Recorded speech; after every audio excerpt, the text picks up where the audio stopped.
We lost 2 chefs during last week's episode of Hell's Kitchen. I felt like Chris Mendonca, who took himself out of the game for mental health reasons, when he woefully asked Mia Castro, is it possible to have a good service this season? Not really.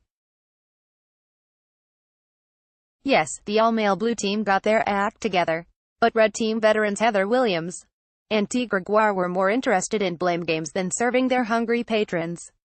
Not that the so-called celebs at Hell's Kitchen would want to chow down on their pitiful fillets. Our recent poll tied to episode 6 had 62% of respondents saying T had to go, but Heather was no great shakes, either. How did Friday's episode, Last Chef Standing, play out? Scroll down for our minute-by-minute recap of Hell's Kitchen, Season 18.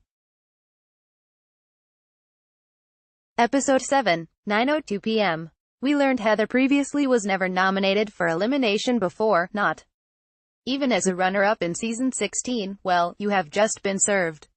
Act accordingly. On the all-male team, veteran Trevor McGrath gets rare praise from rookie Scott Leonis for his smooth meat station performance. Trevor smiles and says, "It was actually good to work a station for you guys. The old man knows what he's doing," before laughing nervously. 9:04 p.m. Scott Lee, fapping away, giveth but then taketh away. Sometimes you start talking so much, yo, shut the bleep up, man. Motto and Jose de Jesus actually start imitating Trev calling out orders. It's like a gender switch food-oriented remake of Mean Girls. Trevor, in private, tries to brush off their mockery. This has been my entire life. I get teased or picked on, just like the last time I was in Hell's Kitchen. When you are getting picked on, it's because they are afraid of you or they're intimidated. That just means I'm playing the game the right way. Time, alas, will tell. 9:05 p.m. The chefs are up and at 'em early as Gordon Ramsay poses a question. Quote, "If I asked you what the key element is to a kitchen running smoothly, what would you say?" Of course, Mia jumps right in and suggests time management. Heather says, communication. Scott Lee, consistency. Ramsay says they are good answers, but nobody said teamwork. If you have it, that's when your kitchen runs like a well-oiled machine. And, well, here comes what is presumably a well-oiled race car doing obnoxious wheelies in a parking lot. A pit stop breaks out in a fit of tire changing. 9:07 p.m. After that lame sequel to Cars, things get cooking. There are 5 amazing dishes before the chefs. We are told, spaghetti and meatballs, veal scallopini piccata, crispy fried chicken, shrimp and grits and cioppino, a seafood stew. We learn each team will have 40 minutes to recreate these 5 incredible dishes. Be aware what every member of your brigade is doing. They are told, since the blue team has 1 extra chef, Gizzy Barton happily steps aside. Maybe too happily. 9:08 p.m. The chefs split up the dishes. Rodelio goes for the pasta. Motto gets a chance at redemption after failing on his signature dish of shrimp and grits in an earlier episode. Trevor steps up and takes the cioppino. 9:09 p.m. With the food divvied up, Ramsay suddenly announces that 1 chef from each kitchen must vamoose. That means the others must pick up the slack. Ro goes because she is basically finished. Brett hits the road and leaves his veal behind. Then, one by one, they exit until both Motto and Ariel Contreras Fox are the last chef standing, which just happens to be the name of this episode. 9:12 p.m. All the chefs get to rush back and to finish off their dishes. The ladies put their food on the counter while the gents are still scrambling. Brett how's-a-doddles over pouring his veal sauce. Discuss join the fierce Oscar chat going on right now in Gold Derbies. Famous forums. 9:15 p.m. Ramsay first judges Motto and Heather's shrimp and grits. She gets dinged for anemic grits. The chef that he refers to as the man from Baton Rouge gets an extraordinary good for Motto and a point for Red. Kanye Houston and Jose go head-to-head with equally yummy fried chicken. Both teams earn a point. Veal is up. Brett's lacks color and is chewy. Ariel's is delicious. Point for Blue. Scally's spaghetti earns some amore from Gordo and Ro gets a wow. They both get A point. Then comes the chipinos. Ramsay looks at the blue teams and asks who plated it. Trevor takes credit. Ramsay inquires, all of it? He declares it the dish of the day, until he reveals it is missing a key ingredient, namely fish that was left in a pan.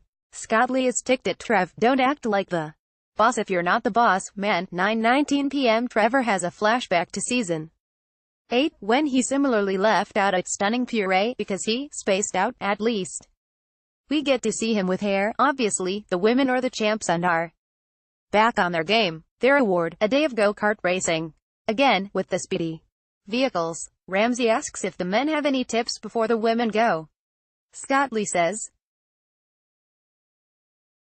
crash. Ro retorts, damn, crash like you guys did today. Good one. 9:23 p.m. It is delivery day at Hell's Kitchen.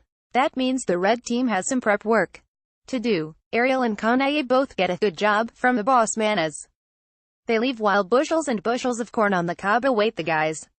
And those cobs aren't going to shock themselves. Plus, there are peas still in the pod. Trev is told to bring the fish Lesco Apino over.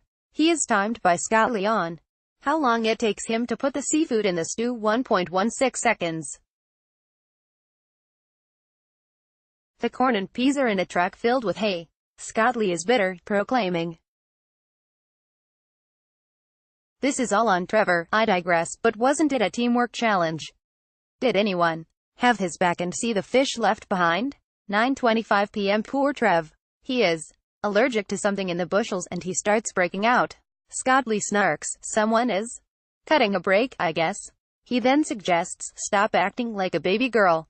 9:34 p.m. Trevor, to his credit, gets medical treatment and keeps his cool as Scotty continues to rag on him and call him baby girl. Finally, Trev says aloud, haters are going to hate, and steps away. 9:36 p.m. The blue team start flying around an indoor track in their go-karts. They come home with dinner service looming. The women need to show that last week's train wreck was a fluke. Wrote, probably the most grounded of the chefs, notes that Gizzy was the first one to say she would sit out. I think she still gets in her own head, and that comfortableness in the kitchen comes from experience. She gives her a pep talk and tells her to forget it is a competition. Good advice. 9:40 p.m. Ramsay beckons the teams. There are piles of fresh produce, fish and meat aplenty. The dining room has been turned into a farmer's market, filled with hand-picked ingredients. Let your imagination run wild, he suggests. Then Gordo announces, tonight, I'm trimming the fat, as he makes helpful scissor motions with his fingers. Not all of you will be competing in this challenge tonight. The chefs who stayed in the kitchen in the earlier challenge and stood their ground are safe. That means Ariel, Trevor, Kanae, Mia and Mato. The first 3 chefs who are willing to leave their kitchen, Ro, Gizzy and Heather for the blue team, and Brett, Jose and Scotty for the red team, will be cooking for their lives. 9:42 p.m.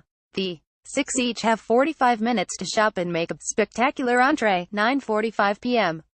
The other chefs who are not cooking discuss who might be on the way out. Mia is torn between Gizzy and Heather. Trevor thinks it is either Scotty or Brett.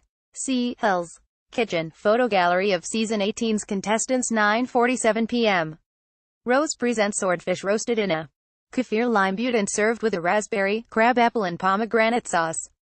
Delicious, Ramsay says, but her dish will have to compete with next person's offering. Brett delivers fruity de mer, clams, mussels, grilled shrimp and pomodoro sauce. Based on the complexity of his dish, Brett is safe. He starts doing push-ups to celebrate. Heather is next. She delivers coconut curry, poached lobster tail and claw. She moves on. Gizzy is next. She went clean and rustic with her sea bass, although she left some scales on the fish. Ramsay, it's you on a plate and it is delicious. Ro, however, moves ahead while Scotty's plate looks like a mess. Jose's pan-seared salmon and chorizo hash is good but needs a bit more acidity. He goes back in line. 9:55 p.m. It's Jose versus Gizzy. Jose moves on. Ramsay calls his salmon his best dish so far. It comes down to Gizzy and Scotty's dry-cured ahi tuna with red lentils. The sear on his tuna is dubbed beautiful. Step back in line. Ramsay ruminates about why Scotley would serve lentils under his tuna with so much fresh produce to choose from. He brings up the fact that Scotley replaced Gizzy in her job. How ironic is this? I have a Battle of Atlanta on my hands. 9:58 p.m. Congratulations goes to Scotley. He and Gizzy hug. Ramsay celebrates Gizzy a bit and expresses regret. You came in like a firecracker and something happened. You lost it. When I see young chefs lose confidence, that tells me they are not ready to be my executive chef. Gizzy admits, I held my own self back. Ramsay, as always, gets the last word. I had such high hopes for Gizzy since day one. But if she doesn't truly believe in herself, I can't believe in her either. Coming up next week, Chef Ramsay's daughter, Tilly, will have the menu for her 16th birthday celebration planned by the chefs.